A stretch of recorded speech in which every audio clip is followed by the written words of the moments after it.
Allah Subhanahu wa taala mengajarkan yang paling baik. Sampai-sampai ada salah seorang wanita non muslim di Amerika, dia mengaku bahwa aku lebih suka memakai jilbab. Kenapa? Karena dengan jilbabku aku lebih feminis, aku lebih tampil sebagai seorang wanita.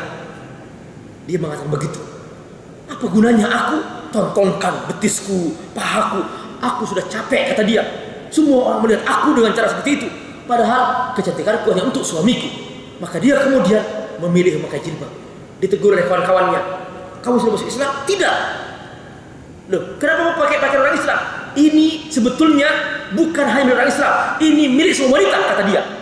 Perhatikan, dia mengakui bahwa pakaian wanita ini yang Allah ajarkan inilah yang terbaik untuk kaum wanita. Dengan itu dia menjadi aman, dan itu dia menjadi lebih tampil sebagai wanita dan lebih dihargai. Lain halnya dengan wanita-wanita yang berdiri di pinggir jalan dengan harga murah, menampakkan auratnya, naudzubillah min dzalik. Ini pribadi yang tidak punya harga. Maka Allah SWT berfirman bahwa seorang akan bahagia ketika dia tidak berzina. Ada seorang suami, dia sayang sama istrinya dan bahagia karena dia selalu bersamanya. Dia sangat perhatian pada istrinya dan dia jujur mencintainya. Maka di rumah itu terpancar ketenangan dan kebahagiaan. Istri merasa aman dan suami juga merasa aman. Tapi apa yang terjadi setelah itu? Tiba-tiba suami ini tergoda oleh seorang wanita di kantornya dan dia berzina dengannya berkali-kali. Dia berbohong dengan istrinya. Akhirnya dia setiap pulang ke rumahnya mulai lidahnya kelepit-kelepit, ya. Tidak bisa bicara dengan bernas seperti sebelumnya. Mulai kacau bicaranya dan istrinya sudah mencium bahwa ini ternyata tidak jujur. Maka kemudian istri minta cerai. Setelah itu pecah rumah tangga dan setelah itu sang suami ini dia dalam kondisi sakit jiwa dan gila dan dia keluar rumahnya hanya pakai jalan dalam. Naudzubillah min dzalik.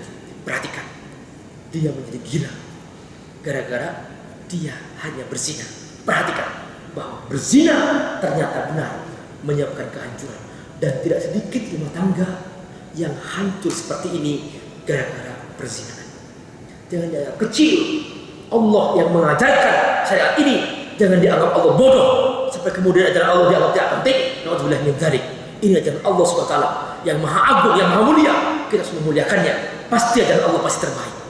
Ini dia kata Allah dalam firman-Nya, illa ala azwajihim aw ma malakat aymanuhum fa innahum ghairu malumin. Faman ibtagha wara'a dzalika fa innahum ghairu malumin. Faman ibtagha wara'a dzalika fa ulaika humul aadun. Kemudian Allah Subhanahu wa taala menyebutkan bahwa tip berikutnya supaya seseorang bahagia yaitu menjaga amanah. Amanah dibagi dua. Ada amanah dari Allah dan ada amanah dari makhluk. Kalau amanah dari Allah adalah amanah iman, jangan sampai rusak ini iman. Amanah dari makhluk adalah pekerjaan, tugas, jangan sampai dikhianati. Maka siapa yang mengkhianati salah satunya, dia tidak akan pernah bahagia. Kita harus punya komitmen, kita harus punya perjanjian, dan ketika kita diberi tugas, kita wajib menjaganya. Kebahagiaan terdapat ketika kita bersungguh-sungguh menjaga amanah tersebut. Makanya disatukan oleh Allah dalam bahasa Arab kata iman, amanah, aman.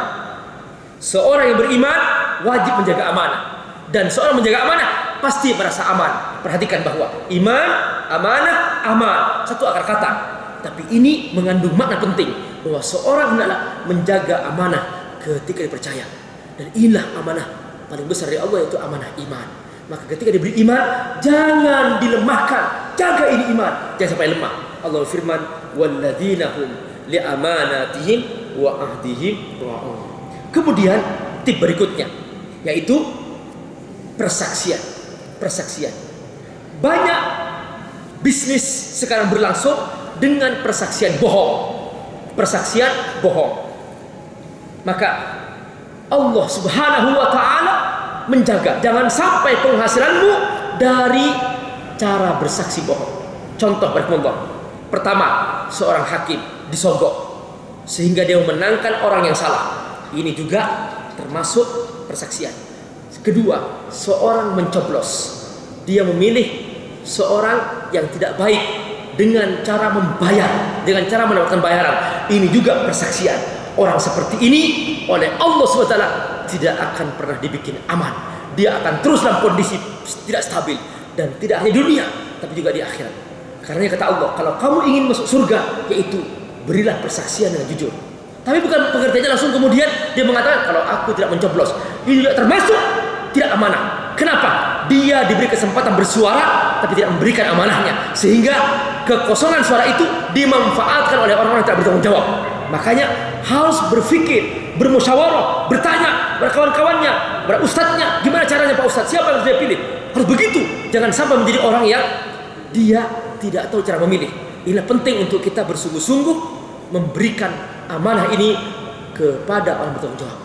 Nah, kehancuran sebuah negeri adalah karena ketika banyak orang memberikan amanah kepada seorang yang tidak bertanggung jawab. Apa kata Rasulullah SAW?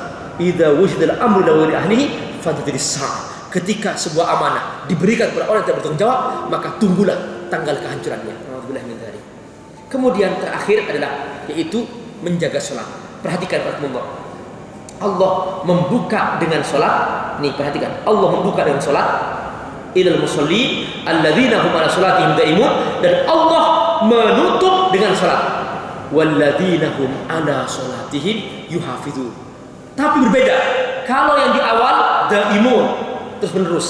Tapi kalau yang terakhir yuhafidun, menjaga wudunya jangan sampai salah. Sekarang banyak orang sholat wudunya salah, maka tidak sah sholatnya. Membasuh muka tidak sempurna, membasuh tangan tidak sampai ke siku, membasuh kaki tidak sempurna, maka wudu tidak sah, sholatnya tidak sah. Juga menjaga waktu, jangan sampai waktunya dilambat-lambatkan, diakhir-akhirkan. Demi rapat, sholat diakhirkan. Demi kesibukan bisnis, sholat diakhirkan. Tidak, kita adalah bersungguh-sungguh menjaga waktunya on time, sebagaimana Allah ajarkan. Maka kata Allah, kalau kamu melakukan tip-tip ini dengan saksama, dengan sungguh-sungguh, maka Allah menjamin tidak hanya bahagia di dunia, tetapi juga bahagia di akhirat. Allah firman, ulaika fi jannatin mukramun. Mereka itulah ahli surga yang Allah muliakan. Barakallahu. Karena sudah azan Isya dan sungguh saya mohon maaf. Saya ingin ingin minta izin langsung setelah salat Isya saya langsung berangkat karena ada acara khusus. Mudah-mudahan Allah berkahi. Wassalamualaikum warahmatullahi wabarakatuh.